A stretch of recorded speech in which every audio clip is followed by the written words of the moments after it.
Terkait dengan Fadel, saya selalu mendorong.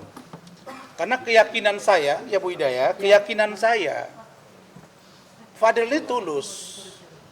Dan Loli itu tulus.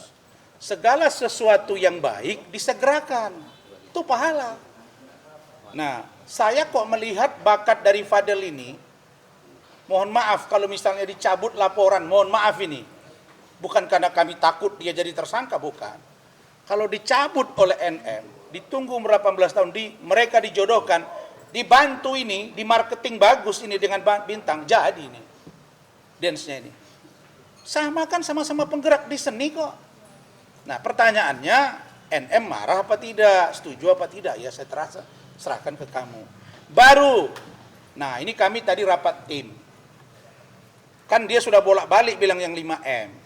5M itu banyak yang tanya, M berapa miliar? Nah sekarang saya jawab 5M, kami tantangin. Dan kalau dia bayar, semua yang hadir di sini wartawan 1 miliar saya bagi sama kalian.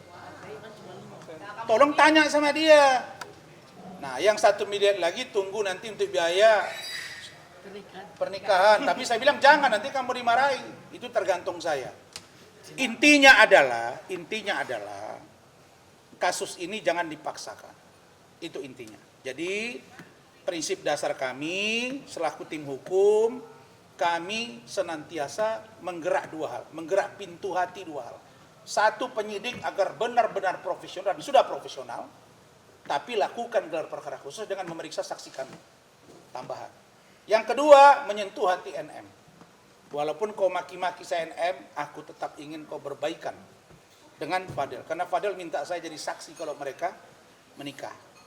Saya kira itu dari saya. Nanti kalau ada pertanyaan bisa dijawab oleh Fadel. Silakan Rahmat, berapa jumlah pertanyaan dan lain-lain. Oke, baik, terima kasih Pak Rasman. Terima kasih teman-teman media semua. Luar biasa. Pertama, saya menginformasikan kepada teman-teman semuanya bahwa tadi pemeriksaan terhadap saksi Edajul Fernandes itu dimulai sekitar pukul 3:30 atau 15.30 sampai dengan pukul 7 malam atau 19.00 atau sekitar 3,5 jam pemeriksaan. Pemeriksaan ini sudah lebih cepat dibanding pemeriksaan pertama kemarin. Artinya memang tadi seperti yang dijelaskan oleh Pak Rasman, tidak ada lagi dinamika bagaimana sih sebenarnya ketentuan penyidikan itu. Bolehkah diperiksa melalui Zoom atau tidak? Tadi sempat bercanda juga seperti yang disampaikan Pak Rasman, tapi tadi lebih ke arah pemahaman terhadap hukum. Artinya kami tadi sama-sama memahami terhadap KUHAP atau hukum acara yang mengatur baik di tingkat penyelidikan dan juga di tingkat penyidikan. Artinya sangat jelas diatur dalam KUHAP bahwa pemeriksaan di luar kantor polisi itu diperbolehkan. Bahkan tadi kami sama-sama menyepakati bahwa tidak satupun aturan yang melarang ya bahwa pemeriksaan itu dilakukan melalui Zoom ataupun internet. Karena gitu. Karena memang aturan ini kalau dia sifatnya melarang itu harus dituangkan dalam aturan. Sesuatu yang tidak dilarang atau tidak diatur itu dalam hukum diperbolehkan. Itulah dia konsep hukumnya, azas legalitas. Jadi kita berbuat sesuatu yang menimbulkan kerugian, tapi tidak diatur dalam tindak pidana, seseorang itu tidak akan dipenjara. Makanya hukum itu bersifat fleksibel. Artinya ketika diketahui perbuatan itu merupakan perbuatan yang mengandung perbuatan melawan hukum, maka DPR selaku yang memiliki fungsi legislasi akan membuat peraturan tersebut. Nah kemudian terkait dengan pemeriksaan tadi ada sekitar 27 pertanyaan. Pertanyaannya ada 3 poin kalau dalam catatan saya, tapi ini dari 27 itu saya coba rangkumkan. Pertama, konstruksi hukumnya. Kenapa sih penting dihadirkan Eda ini pada pemeriksaan dalam perkara ini? Itu karena Eda mengetahui bahwa saudara saksi anak LM itu pada saat bulan Juli sampai dengan September berada atau tinggal di rumahnya. Kemudian bulan September sampai dengan Maret itu masih berada di UK. Nah, kemudian tindak pidana yang dituduhkan kepada klien kami itu perbuatan tindak pidana dari bulan Januari sampai dengan bulan September. Artinya ada 3 bulan yang mana saksi Eda ini menerangkan bahwa selama 3 bulan ini, Januari, Februari, dan Maret, antara Fadel dengan Laura, dengan mohon maaf LM, itu tidak sama sekali pernah bertemu. Artinya hubungan mereka itu hanya sebatas video call. Jadi perbuatan yang dituduhkan, pemaksaan persetubuhan dan juga aborsi itu tidak ada pada bulan itu. Nah, kemudian saksi juga mengetahui pada bulan berikutnya melalui internet, yaitu postingan Laura sendiri seperti di mana dia tinggal. Mereka masih sering tektokan, masih sering komunikasian, dan itu tadi dijelaskan. Kemudian tadi kami juga sangat terkejut bahwa saksi menyatakan dengan tegas bahwa LM kerap bercerita kepada dirinya ada 2 hal. Pertama, dia menyatakan bahwa LM tersebut sangat sayang dan cinta kepada klien kami Fadel Bajide. Dalam curhatannya LM kepada saksi yang diperiksa menyatakan bahwa hanya Fadel yang memahami kondisi dia dan mengerti apa keinginannya. Itu yang pertama. Dan kemudian yang kedua, LM kerap curhat tentang bagaimana kondisi selama dia di Indonesia bersama dengan ibunya. Ada perbuatan-perbuatan melawan hukum yang sangat sering dilakukan oleh NM kepada LM. Itu tadi dijelaskan secara rinci. Nah, kemudian terhadap pokok perkara, ini harus disampaikan Indo, karena ini bahagian dari pembelaan hukum diantara kita.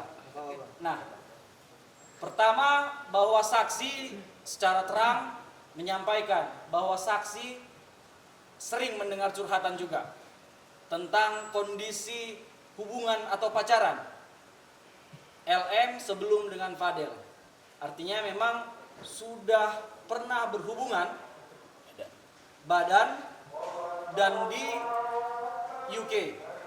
Itu inisial dengan pacarnya, inisial A, seseorang berkebangsaan UK, dan kemudian ada juga inisial A, ini juga mantan pacarnya, seseorang yang berkebangsaan Timor Leste. Dan kemudian ada juga yang berinisial A, seseorang yang berkebangsaan Jerman. Ini memang A semua ini diawali, triple A, kan begitu. Artinya ini menjadi alibi yang sangat baik atas pembelaan-pembelaan hukum ke depannya untuk klien kami. Kami yakin dengan hadirnya atau diberikannya keterangan saksi ada chart yang telah disampaikan oleh Mami Eda dan juga saudara saksi yang hari ini diperiksa Eda Jul Fernandes, ini akan membuat terang perkara ini. Kami yakin dan percaya tidak ada perbuatan tindak pidana yang telah dilakukan oleh klien kami, Fadel Al-Fajar Bajide. Saya pikir itu, Pak. Baik. Poinnya. Jadi stressing pointnya adalah dengan terang saudari Eda mengaku kepada penyidik, dan ini bisa dipertanggungjawabkan oleh Eda, gitu Mat ya. Ya. Bahwa pertama kan kemarin diposting tuh di story-nya si NM kata-kata Fadel. Dia mengatakan bahwa ya dia udah nggak perawan lagi, kan ada lu ngomong begitu. Ya. Karena pengakuan dari Loli kan, lah itu di up itu Mat. Seolah-olah dibuat keterangan, nah itu dia ngaku, buka data pribadi. Saya bingung gitu. Dan yang kalian apa? Tolong tanya kepada NM, kenapa saya di blok dari Instagram dia? Tidak bisa hilang jejak digitalmu, walaupun kau tukar mau 10 kali, kita udah punya data, ya Mbak. Dan saya punya orang yang kau nggak bisa kawal. Nah, artinya itu takut gitu loh. Mana Lemon yang bicara-bicara itu? Kembali ke poin tadi, bahwa sudah ada pengakuan yang terang di luar LM sudah tidak gadis lagi, sebelum dengan Fadel ya, sudah pernah berhubungan badan dengan 2 laki-laki lain. Gitu Mak tadi ya.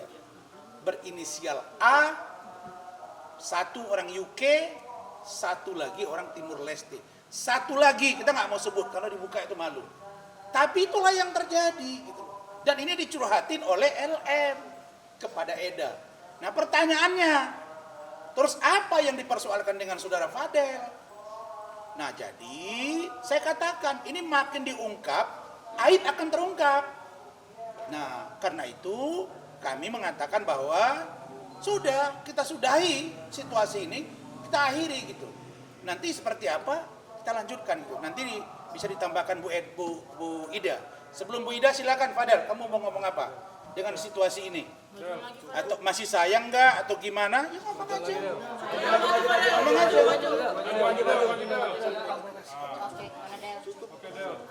Ngomong aja nggak apa-apa. Padahal di saat kamu kan ada 3 orang nih yang laki-laki yang dekat sama ini. Terus pas saat sama kamu di Indonesia pernah dengar nggak bahwa Loli mungkin ada pacar atau ada cowok lain selain kamu? Enggak ada. Kalau di Indonesia sih kan gue jaga terus, nggak ada. Ya. Nggak ada. Jadi kamu yakin itu cuma sama kamu aja? Iya. Kalau di Indonesia sama gue aja. Tapi kalau di UK mungkin banyak yang diumpetin ya, nggak tahu. Mungkin malu kali kalau cerita semua ke gue. Cuman beberapa doang yang diceritain. Itu sempet kaget juga ada yang dari Timor Leste. Ya, tapi nggak apa-apa. Tapi lu kan nggak akan mundur gara-gara itu kan? Om nggak akan mundur. Itu dia. Yang penting sekarang Om di sini Ah.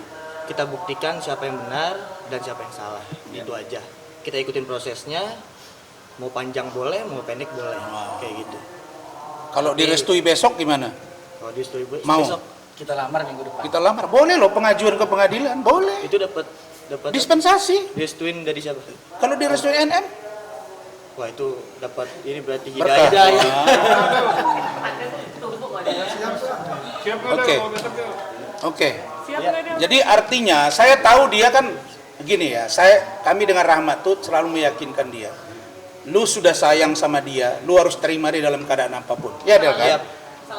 Jadi di balik perilaku pasangan kita dulu itu ada nilai yang luar biasa jika kita menerima dia dalam keadaan apapun. Dan ingat, Loli juga bukan orang sembarangan. Kita harus akui bahwa dia punya mama juga dikenal namanya NM. Persoalan dia ada masalah dengan ibunya tidak membuat kita mundur dari membantu dia. Jadi mencintai dia dan memiliki dia menjadi istri adalah sesuatu yang menurut saya baik buat Fadel. Tunggu dia bisa dapat restu kalau dia di bawah umur. Kalau tidak lagi di bawah umur, itu urusan kalian. Saya juga nggak bisa campur. Begitu. Silakan Bu Ida kalau ada yang mau disampaikan. Pak Umar bersetuju Pak Umar? Pak Umar, dia tidak mau komentar karena dari tadi beliau sudah bilang bahwa kasus ini Bang Rasman kok panjang ya gitu. Saya bilang kalau nggak panjang, justru nggak menolong si Fadel. Karena maunya sebelah itu pendek, cepat. Supaya kalau saya ingat kalimat dia dulu, waduh, segera semua satu rumah tersangka semua. Bahkan rumah mau dirobohin, udah cerita lama itu udah. Mau bangun di Boro-Boro, mau rubuhin rumah. Posisi sekarang aja 5M sudah nunggu nih. Ya silakan Bu Ida. Berarti Fadel tetap mengejar restu dari NM nih? Kalau itu kalau perlu ya perlu, kalau enggak ya enggak. Yang penting kan nama anaknya aja. Iya. Anaknya cinta ya udah kita gas. Apa nih? Ya Bu Ida silakan singkat. Saya hanya sedikit ya, karena dalam hal ini sebenarnya saya juga masuk dalam kuasa ya Bang ya. Cuman saya sedih melihat cara-cara Nikita Mirzani ya. Maaf, seorang ibu, saya juga ibu. Alangkah baiknya untuk menutupi aib kita. Anak itu adalah aib kita. Nah, kalah jadi arang, menang jadi abu. Ya, untuk apa Perseteru udah membuka aib anak kita sendiri? Nah, untuk itu sekali lagi pada Nikita Mirzani, terang-terang aja sebut namanya, karena dia juga terang-terang menyebut nama Bang Rasman dengan merendahkan orang. Janganlah selalu merendahkan orang. Siapa sih dirimu? Apa sempurna? Apa tidak ada aib? Apa tidak ada rusak? Hari ini euforia dengan berondong-berondong itu. Kan jadinya saya terjun di sini karena saya nggak suka lihat perempuan seperti itu. Saya seorang ibu. Nah, anak dibuka aib, sementara dia juga buka aib dirinya. Nah, untuk apa ini? Nah, saya minta kepada Nikita Mirzani, ayo move on lah. Kamu sudah pulang umroh, coba istiqomah, tarik semua. Mari kita berdamai. Yang ngirim ngasih umroh dimaki-maki. Ya, Yang bawa inilah. umroh dimaki-maki, Bu. Nah, mari kita berdamai dengan hati, berdamai dengan diri, berdamai dengan alam, dan kembali kepada kodrat kita sebagai seorang ibu. Mohon damai, tarik lagi semua. Mudah-mudahan ini akan lebih indah, dan percayalah Allah tidak akan pernah menggugurkan satu helai daun pun tanpa izinnya. Hari ini segala terjadi ini adalah izin Allah dan cobaan bagi perjuangan percintaan seorang LN dengan Fadel. Ini juga akan menjadi contoh. Saya melihat hari ini merinding saya. Apapun yang terjadi kepada LN, Fadel tetap menerimanya dengan rasa cinta yang dalam. Mungkin itu dari saya. Terima kasih. Baik. Semoga ini dapat jalan keluar. Jadi ada satu yang menarik. Kemarin saya di DM sama ada yang nelpon. Bang, si dia sekarang sedang lagi happy tuh. Saya bingung, happy kenapa? Udah ada itu yang baru. Oh, baru dikirim. Oh, ya mudah-mudahan dengan dia menemukan yang baru, maka Fadel mendapat kebahagiaan yang baru. Nah, jadi saya kira ya mudah-mudahan, saya berharap kasus ini bisa selesai. Tapi kami bersikap dengan Saudara Rahmat dan tim yang lain. Kebetulan mereka sibuk ya, Bangkit Pardede dan teman-teman. Mereka lagi di Surabaya. Kalau kami melihat kasus ini tidak ada dasar lagi. Tapi kalau ini tetap dipaksakan, ada tersangka dan lain-lain, kami akan tetap lakukan upaya hukum. Satu, minta gelar perkara. Yang kedua, pra peradilan. Saya kira itu dari kami. Terima kasih. Cukup. Selamat malam. Tiga laki-laki yang bersama Loli itu baru tahu banget tadi ya? Enggak, kalau yang A dari UK udah tahu, tapi kalau yang Timor Leste gue nggak tahu. Yang Jerman juga baru. Nggak tahu deh, kayaknya Muller itu loh Jerman. Nggak pernah main bola itu. Jadi yang UK itu sudah lama. Yang Timor Leste sebenarnya Kamera bang. saya sudah pernah bilang, tapi tidak saya sebut Timor Leste, saya sebut Timur. Nah, lalu kemudian ada inisial A lagi. Tapi yang saya mau katakan adalah dalam situasi apapun, Fadel tidak boleh mundur. Nah, itu Fadel. Iya. Kenapa? Karena itulah kemuliaan yang kamu dapat dan pahala yang besar. Makanya dia pun sekarang bayangin ya, 4 bulan di safe house dengan segala macam perasaan di sana, dan ada masukan kiri dan kanan, dia masih bertahan untuk kamu. Itu the best gitu. Jadi kalau kamu harus maju terus. Di balik rencana manusia ada kuasa Tuhan yang luar biasa. Saya kira itu cukup ya. Gak ada lagi ya. Thank you. Selamat malam. Besok sampai ketemu di Pengadilan Negeri Jakarta Utara ya. Del, tadi aja Del, tadi Raja membantah bahwa apa yang dikatakan dirimu itu Del. Raja Del. Terkait dengan perjanjian India itu Raja Oke. Terkait dengan Raja ya. Oke, silakan. Bantah. Bintang, sini Bintang. Ada bantahan dia. Jadi nggak ada yang Siapa yang bantah? itu nyanyi katanya hanya untuk take video klip saja, bukan untuk vokalnya, bukan untuk. Enggak, yang ngomong siapa? Raja. Iya. Coba. Berarti kita udah respect, mungkin makin diinjak berarti kita ya. Berarti udah respect, makin diinjak. Berarti ada kebohongan di situ ya udah. Artinya hubungannya sama manajemen apa malah di sini? Raja itu ada di manajemen. Sebentar ya. Ini saya sebenarnya belum mau mengomentari terlalu jauh, Iya. karena saya tidak mau ini ada konflik baru. Ini kan niatnya sama-sama baik. Satu, band Raja yang sudah terkenal, terus menggunakan klien kami menjadi bagian dari video klip kan, dan itu sudah dipenuhi. Tentu ada kontrak. Kontrak itu kan ada. Silakan. Ini manajernya, Saudara Martin. Jangan miskomunikasi dulu lah. Nah, coba silakan Martin. Gimana ceritanya sebenarnya? Oke, coba kamu jelasin penjelasan dari Ian Kasela ya. Ian Kasela tadi kan? Enggak, yang ngomong tadi Ian Kasela enggak? Iya, Raja. Silakan. Apa kata mereka? Apa kata Ian? Jadi katanya kan tadi Fadel sempat bilang bahwa ada perjanjian untuk bernyanyi kan, tapi tadi ada keterangannya bahwa bernyanyi itu hanya untuk digunakan untuk proses penggarapan video klip, bukan untuk digunakan Tidak untuk ditayang. Ya, jadi Raja ini berduet dengan Cinderella dan Fadel dan Bintang sebagai dancer di video klip itu. Mungkin deal-dealannya seperti apa sih awalnya Bang Martin? Coba. Ya, singkatnya ini kan kita nggak mau perpanjang kan sebenarnya, cuma kalau dari pihak mereka nggak ada klarifikasi atau tindakan lanjut malah bantah ya nanti kita lihat aja ke depannya nanti gimana. Yang penting di situ pertama awal perjanjian itu memang ada suara dan tidak ada muka maunya atau apa, dan itu nggak dikonfirmasi, nggak dibicarakan sebelumnya gitu aja sih. Sebelum di-post, sebelum dirilis ya? Iya, sebelum dirilis. Tapi perjanjian sebenarnya awalnya seperti apa?